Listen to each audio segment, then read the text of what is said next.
My style of உருளைக்கிழங்கு புட்டு. நான் உருளைக்கிழங்கு புட்டு எப்படி செய்வேன், எனக்கு எப்படி பிடிக்குமோ அதை நான் உங்களுக்கு செஞ்சு காமிக்கலான்னு இருக்கேன்.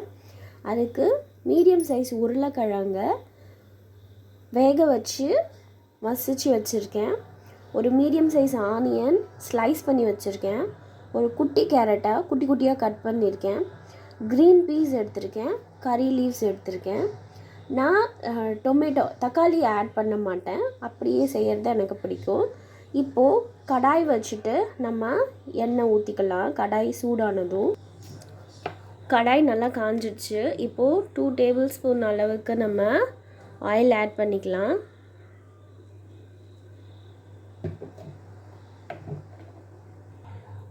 அது கூட 3 பச்சை மிளகாய் கீறி வச்சுருக்கேன். 1 ஸ்பூன் அளவுக்கு கடலைப்பருப்பு எடுத்திருக்கேன். இப்போது எண்ணெய் காஞ்சதும் ஒரு லவங்கம், ஒரு பட்டை, கொஞ்சமாக சோம்பு ஆட் பண்ணிவிட்டு நம்ம எடுத்து வச்சுருக்கிற 1 ஸ்பூன் கடலைப்பருப்பையும் சேர்த்துக்கலாம்.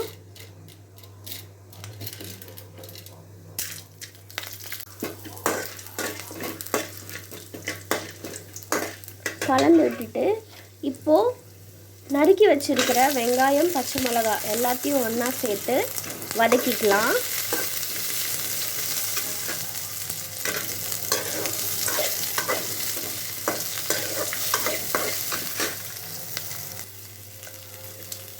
வெங்காயம் நல்லா வதங்கி கண்ணாடி பதம் வந்துருச்சு.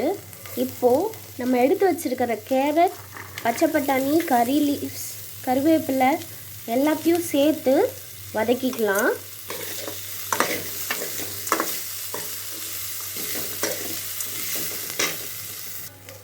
நல்லா வதங்கி வந்துடுச்சு. இப்போது நம்ம ஆல்ரெடி வேக வச்சு மசிச்சிருக்கிற உருளைக்கிழங்கையும் சேர்த்து ஒன்று சேர கலந்து விட்டுக்கலாம்.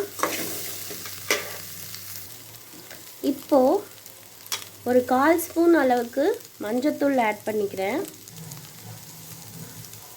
அது கூட தேவையான அளவுக்கு உப்பு நான் 1 ஸ்பூன் அளவுக்கு ஆட் பண்ணிக்கிறேன். ஆல்ரெடி வெங்காயம் வதங்கிறதுக்கு உப்பு போட்டிருந்தீங்கன்னா அதுக்கேற்ற மாதிரி பார்த்து போட்டுக்கோங்க. இப்போது ஒரு பெரிய டம்ளர் அளவுக்கு நம்ம தண்ணி சேர்த்துக்கலாம். இப்போது ஒன்றா கலந்து விட்டுட்டு மூடி போட்டு வச்சுக்கலாம்.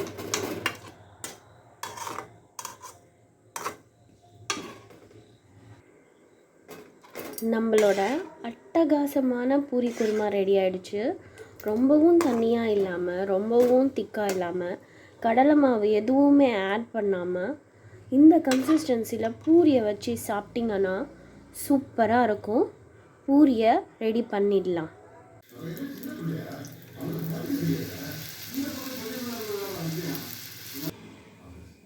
இந்த புசு புசு பூரியோட நீங்கள் உருளைக்கிழங்கு இந்த மாதிரி புட்டு செஞ்சு சாப்பிட்டிங்கன்னா செம்ம சூப்பராக இருக்கும். ட்ரை பண்ணி பாருங்கள். கண்டிப்பாக இந்த சேனலை சப்ஸ்கிரைப் பண்ணிக்கோங்க.